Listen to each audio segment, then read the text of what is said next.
नसरीन ने खुश्क होंठों पर जुबान फेरते हुए कहा, मगर सांप ने मुझे 3 बार काटा है। खुशवंत बोला, इससे कोई ज़्यादा फर्क नहीं पड़ता है, मैं एहतियात के तौर पर इसका बंदोबस्त भी कर लेता हूँ। सरदार जी ने इसी वक्त नसरीन को 2 टैबलेट खिला दी और एक इंजेक्शन भी लगा दिया। सांप के कांटे के सिलसिले में इस किस्म की तिब्बी इमदाद का सामान खुशवंत सिंह के यहाँ हर वक्त होता था, लेकिन नसरीन को शाम के वक्त सरजीत कौर के साथ ही एक डॉक्टर ने सांप के बाकायदा इंजेक्शन लगा दिए थे।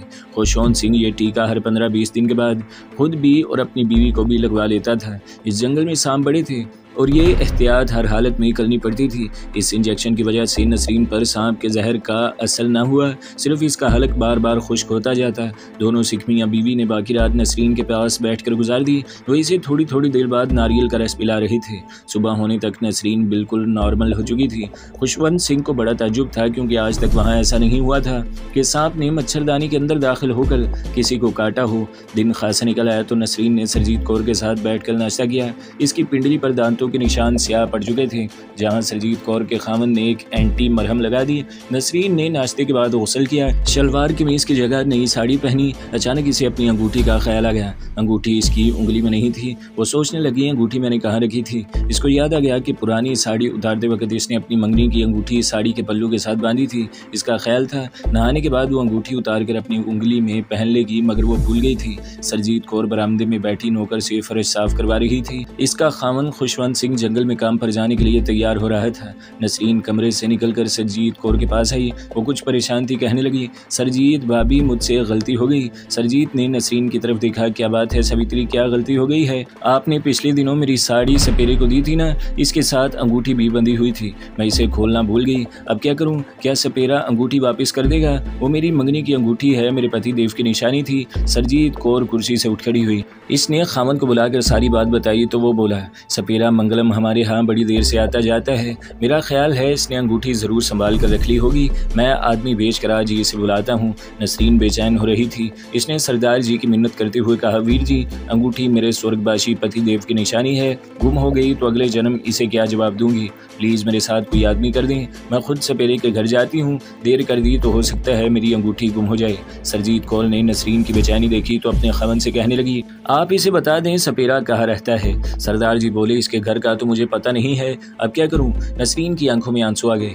इसके आंसू ने दोनों को मुतासिर कर दिया। सरदार जी कहने लगे, सावित्री बहन परेशान क्यों होती हैं? मुझे सोचने दो, तुम्हारी अंगूठी गुम नहीं हो सकती। सरदार जी ने इसी वक्त अपने खास मद्रासी नौकर को बुलाया और इससे सपेरे मंगलम के घर का पता पूछा। नौकर बोला, मैंने इसका घर कभी नहीं देखा सरदार जी, अगर इसे जरूरी मिलना है तो ऐसा करें, कुछ फासले पर खाड़ी वाले जंगल में एक औरत रहती है, कुंदनी इसका नाम है, सपेरा मंगलम इसके पास अक्सर आता जाता रहता है, इसको मंगलम के घर का पता होगा। सरदार जी ने इसी वक्त अपनी बीवी को तैयार किया और दोनों मियाँ बीवी नसरीन को साथ लेकर कुंदनी की तरफ रवाना हो गए। सरदार जी ने कुंदनी का हुलिया वगैरह और इसकी झोंपड़ी का सारा पता नौकर से मालूम कर लिया था। रेस्ट हाउस के जंगल से निकलकर वो कच्ची सड़क पर आ गए।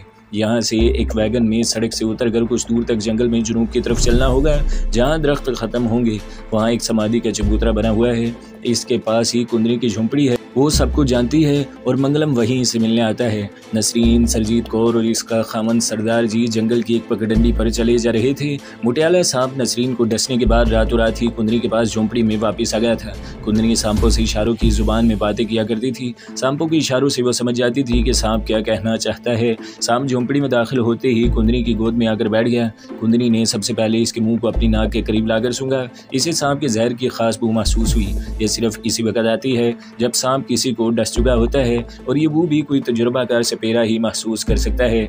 कुंदनी ने सांप को चूमा और पूछा, अपना काम पूरा कराए हो मेरे बच्चे? सांप ने फन फैलाकर सर हिलाया। कुंदनी बड़ी खुश हुई। इसने अपने और सुल्तान के दरमियान सबसे बड़ी रुकावट को हमेशा के लिए ख़त्म कर दिया था। इसने सांप को थोड़ा दूध पिलाया और फिर पिटारी में बंद कर दिया। इसके बाद वो गहरी नींद सो गई। इसकी आंख मामूल के मुताबिक सूरज निकलने से थोड़ी देर पहले खुल गई। वो झोंपड़ी से निकली और सुल्तान की झोंपड़ी के करीब से गुजरी। थोड़ी देर को रुकी। इसके चेहरे पर बड़ी फातिहाना मुस्कुराहट नमूदार हुई और बड़ी शान से नदी पर नहाने चल दी। वापिस आई तो सुल्तान भी जाग चुका था और झोंपड़ी के बाहर बैठा था। कुंदनी इसके सामने बैठ गई और अपने गीले बालों को झटक झटक कर सुखाने लगी। बड़ी खास नजरों से सुल्तान को देख रही थी। सुल्तान को कुंदनी अब जहर लगने लगी थी, क्योंकि इसने इसे ये नहीं बताया था कि नसरीन कहाँ है और इसे कहाँ छुपा कर रखा गया है। नसरीन की अंगूठी सुल्तान के पास ही थी। वो मुकम्मल तौर पर कुंदनी के रहमो करम पर था।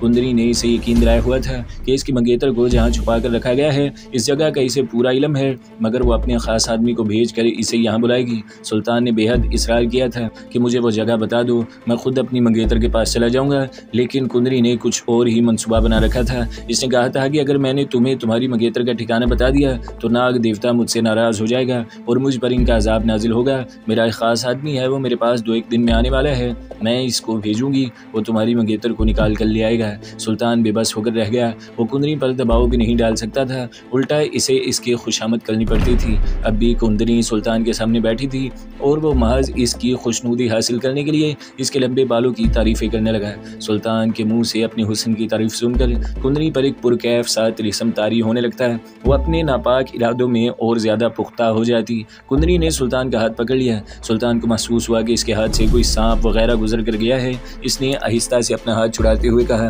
कुंदरी, अगर तुम मुझे सिर्फ इतना बता दो कि मेरी मंगेतर कमला किस जगह पर है तो मैं भगवान के सामने कसम खाकर कहता हूँ कि सारी ज़िंदगी तुम्हारा ग़ुलाम बनकर रहूँगा।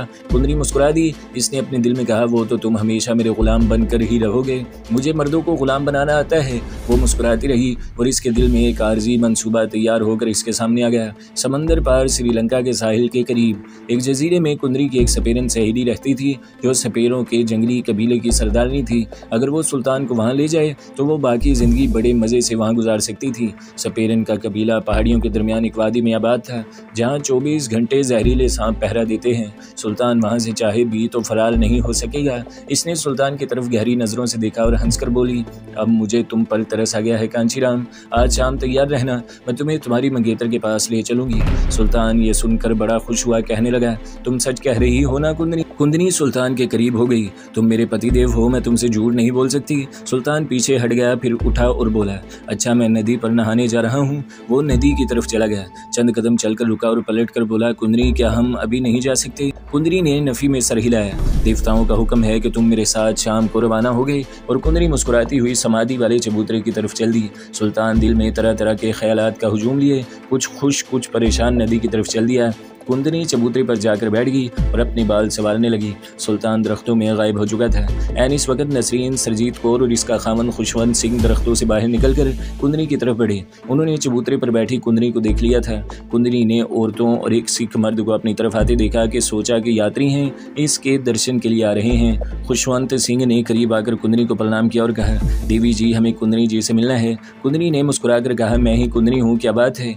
नसरीन इधर उधर देख रही थी। सरजीत कौर ने भी हाथ बांध रखे थे। खुशवंत सिंह बोला, आप मंगलम सपेरे को जानती हैं जी? अगर जानती हैं तो हमें इसका घर का पता बता दें। मंगलम सपेरे के नाम से कुंदनी जरा चौंकी। तुम लोगों को मंगलम सपेरे से क्या काम है? खुशवंत सिंह ने नसरीन की तरफ इशारा करके कहा, ये हमारी मेहमान हैं देवी जी, पंजाब से आई हुई हैं, इनका नाम सवित्री है। 2-1 रोज हुए मंगलम सपेरा हमारे हाथ सांपों का तमाशा दिखाने आया तो मेरी पत्नी ने इसे इनकी पुरानी साड़ी दी थी। इस साड़ी के साथ सवित्री की अंगूठी बंधी हुई थी, वो भी साथ ही चली गई। हम वो अंगूठी वापस लेने आए हैं। कुंदनी की आंखें खुली की खुली रह गईं। वो टिकटिकी बांधे नसरीन को देख रही थी। गोरा रंग, दुबला पतला जिस्म, गाल पर छोटा सा तिल।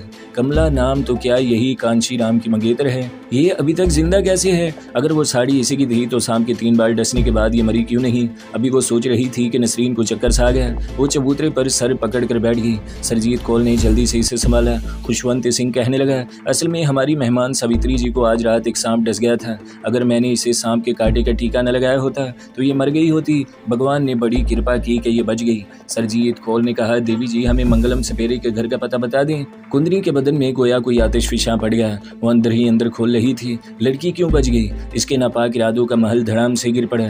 कुंदनी समझ गई थी सवित्री हिंदू नहीं बल्कि मुसलमान है। इसकी शक्ल बता रही थी कि मुसलमान औरत है। इसने अपने आप को बेवा जाहिर किया हुआ था। कुंदनी एक तजुर्बाकार अय्यार औरत थी। सुल्तान नदी पर नहाने गया हुआ था। अगर वो वहाँ आ गया तो जो कुछ बाकी बचा है वो भी ख़त्म हो जाएगा।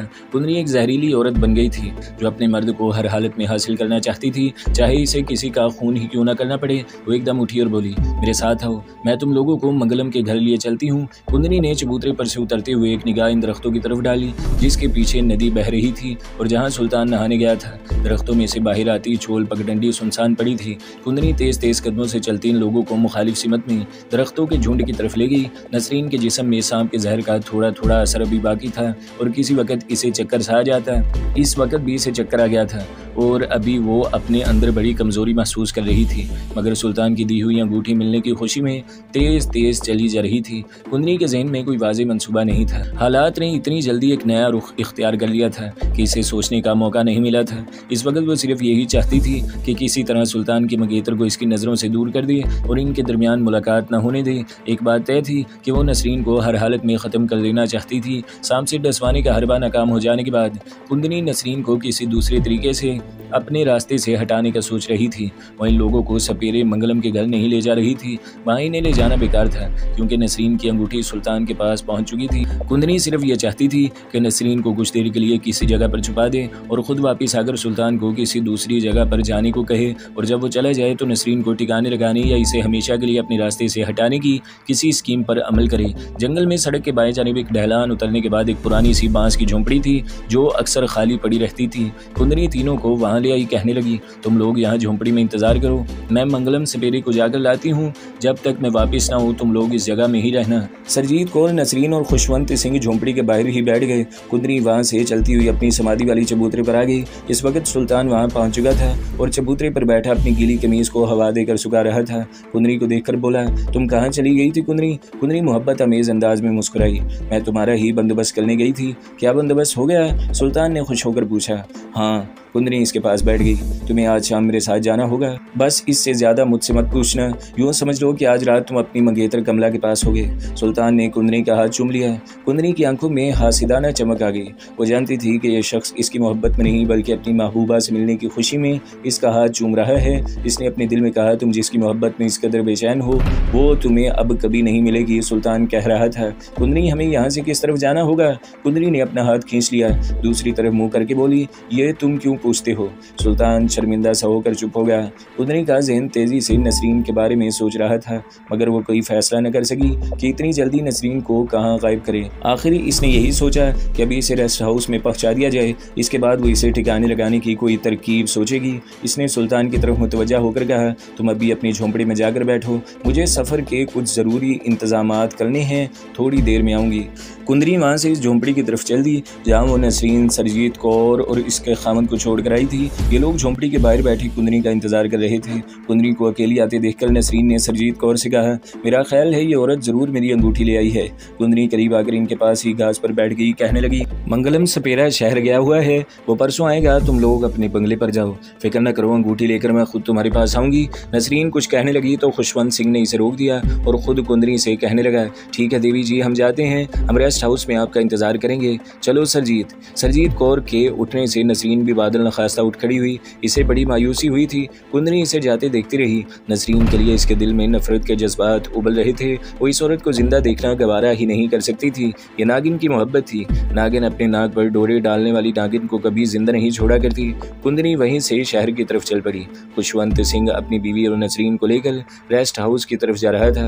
रास्ते में इसने नसरीन से कहा, भाभी मैंने तुम्हें बात करने से इसलिए रोक दिया था कि तुम इस सपेरनों से वाकिफ नहीं हो। ये जिस तरह कहें इसी तरह करना चाहिए। इनसे कोई काम पड़ जाए तो फिर ये इसमें किसी का अमल दखल पसंद नहीं करते। तुम फिक्र न करो, ये औरत मंगलम सपेरे से अंगूठी लेकर हमें पहुंचा देगी। सरजीत कौर कहने लगी, मुझे तो लगता है कि इस औरत की नीयत खराब हो गई है। खुशवंत सिंह हंस दिया, ये तुम्हारा वहम है।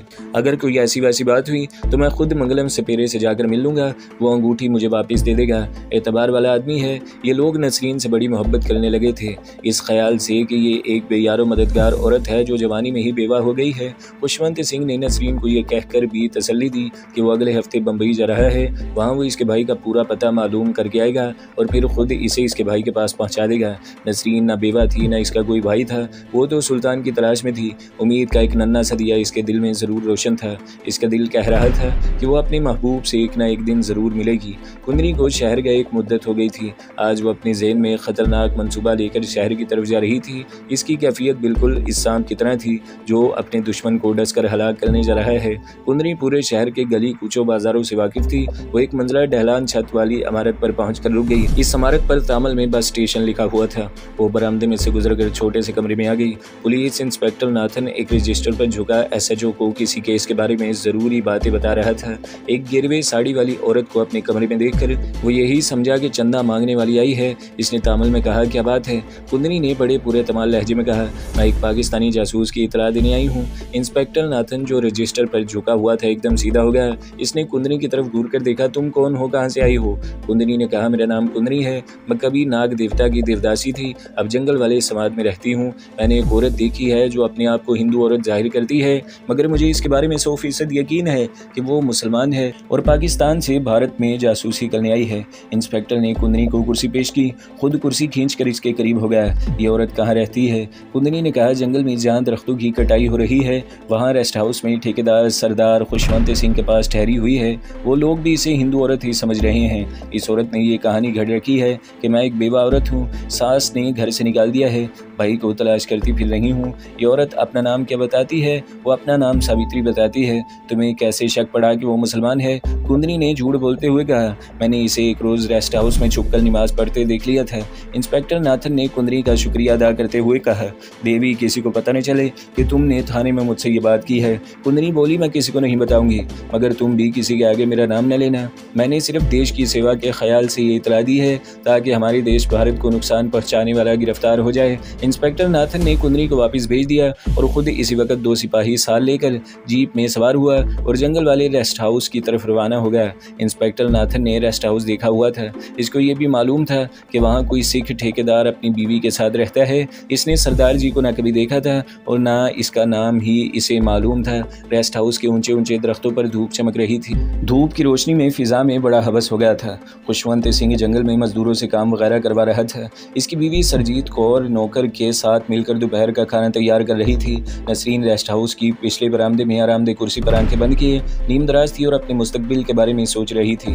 इंस्पेक्टर नाथन ने पुलिस की जीप रेस्ट हाउस से फासले पर ही खड़ी करवा दी। वो 2 सिपाहियों के साथ रेस्ट हाउस की तरफ चलने लगा। रेस्ट हाउस का सामने वाला बरामदा खाली पड़ा था। सरजीत कौर ने किचन की खिड़की में से पुलिस के आदमी को आते देखा तो जल्दी से साफ करती किचन से निकलकर बरामदे में आ गई। इंस्पेक्टर नाथन ने टोपी उतारकर सरजीत कौर को सलाम किया और अंग्रेजी में पूछा, बहन तुम मुझे पंजाबी लगती हो, क्या तुम हमारी तामिल जुबान समझ लेती हो? सरजीत कौर ने अंग्रेजी में पूछा, बात क्या है इंस्पेक्टर? इंस्पेक्टर नाथन ने माहौल का जायजा लिया, फिर सरजीत कौर के करीब आकर अंग्रेजी में कहने लगी, बहन मैं अलग होकर तुमसे चंद ज़रूरी बातें करना चाहता हूँ जिनका ताल्लुक हमारे देश की सलामती और तहफ़्फ़ुज़ से है। असल में इंस्पेक्टर नहीं चाहता था कि रेस्ट हाउस में इस औरत को पुलिस की मौजूदगी का पता चले जिसके बारे में कुंदनी ने रिपोर्ट की थी कि वो पाकिस्तान की जासूसा है। वो सरजीत कौर को दरख्तों के एक झुंड के अकब मिले गया जहाँ लकड़ी की 2-4 कुर्सियाँ पड़ी थी। इंस्पेक्टर ने अपने सिपाहियों को ज़रा दूर दरख्तों की ओट में चले जाने का इशारा किया। सरजीत कौर ने इस दौरान अपने नौकर को इशारा कर दिया था कि वो जंगल में इसके खामद को इतला कर दी। सरजीत कौर कुर्सी पर बैठ गया। इंस्पेक्टर, क्या हमसे कोई जुर्म हो गया है? इंस्पेक्टर नाथन भी पुरानी कुर्सी पर बैठ गया, कहने लगा, ऐसी कोई बात नहीं है, आप बेफिक्र नहीं। फिर आप कैसे आए हैं? मुझे तशवीश हो रही है। इंस्पेक्टर ने सरजीत कौर को तसल्ली दी और कहा, हमें एक रिपोर्ट मिली है, मैं इस सिलसिले में आपसे कुछ बातें पूछने आया हूँ। इतने में सरजीत का खामद खुशवंत सिंह भी आ गया। इंस्पेक्टर ने इसे हाथ मिलाया और इस तरह की बातें जो सरजीत को कही थी वो दोहरा दी। सरदार जी कुर्सी पर बैठ गए। आपको हमारे बारे में कोई रिपोर्ट मिली है? इंस्पेक्टर ने रेस्ट हाउस के बरामदे को दूर से देखा जो खाली पड़ा था। फिर ज़रा झुककर सरदार जी से पूछा, आपके यहाँ कोई पंजाबी औरत भी रहती है? सरदार जी बोले, हाँ, एक नौजवान बेवा औरत है। खामन के मरने पर सास ने घर से निकाल दिया और अपने भाई को तलाश करते करते यहाँ पहुँच गई। हमने इंसानी हमदर्दी के ख्याल में अपने यहाँ ठहरा लिया। क्यों, क्या बात है? इसका नाम क्या है? इंस्पेक्टर ने पूछा। सावित्री, इसने हमें अपना यही नाम बताया है। इंस्पेक्टर नाथन ने राजदारी के अंदाज में कहा, हमारे मुखबरों ने खबर दी है कि औरत हिंदू नहीं बल्कि मुसलमान है और पाकिस्तान से यहाँ जासूसी करने आई है। सरजीत कौर अचानक बोल पड़ी, शायद आप ठीक कह रहे हैं इंस्पेक्टर, मुझे भी इस पर शक है कि वो हिंदू नहीं मुसलमान है। इंस्पेक्टर ने सरजीत कौर की तरफ देखा, आपको कैसे शक हुआ? सरजीत कौर ने अपने खामद से मुखातिब होकर कहा, मैंने आपको बताया नहीं था कि एक दिन मैंने सुबह सुबह देखा कि सावित्री अपने कमरे में बैठी मुसलमानों की तरह हाथ उठाकर कोई दुआ पढ़ रही थी। जो सबूत कुंदनी मुहैया नहीं कर सकी थी वो सरजीत कौर ने मुहैया कर दिया था। इंस्पेक्टर नाथन ने कहा, इसका मतलब है कि हमारे हमारे मुखबरों की इतला गलत नहीं है, ये औरत मुसलमान है और यहाँ जासूसी और तखरीब कारी करने आई है। वो इस वक्त कहाँ है? सरजीत कौर बोली, वो पिछले बरामदे में बैठी है। इंस्पेक्टर नाथन ने कहा, सरदार जी, अगर ये औरत पाकिस्तान की जासूस निकली तो आपसे भी पूछगछ हो सकती है, इस औरत को यहाँ बुलवाएं। सरजीत सिंह को यकीन हो गया कि सावित्री वाकई मुसलमान है और हो सकता है कि पाकिस्तान की जासूसा हो। वो उठकर रेस्ट हाउस की तरफ चली गई। जब वापिस आई तो नसरीन इसके साथ थी। नसरीन ने चौंक कर कहा, भाभी ये तो पुलिस है, आपने तो कहा था कि सपेरा मंगलम आया है। सरजीत कौर ने तुर्स लहजे में कहा, तुम पुलिस से क्यों डरती हो? तुमने हमें क्यों नहीं बताया कि तुम मुसलमान हो? नसरीन के बदन में खौफ की लहर दौड़ गई। समझ गई कि इसका राज फाश हो गया है और पुलिस का अजियतनाक तशद्दुद अब शुरू होने वाला है। सारा नक्शा एकदम बदल गया। वहाँ से निकलने का कोई इम्कान नहीं था। इंस्पेक्टर के करीब आकर सरजीत कौर ने नसरीन की तरफ इशारा करके कहा, यह है वो औरत, अब आप पुलिस वाले जाने और आपका काम।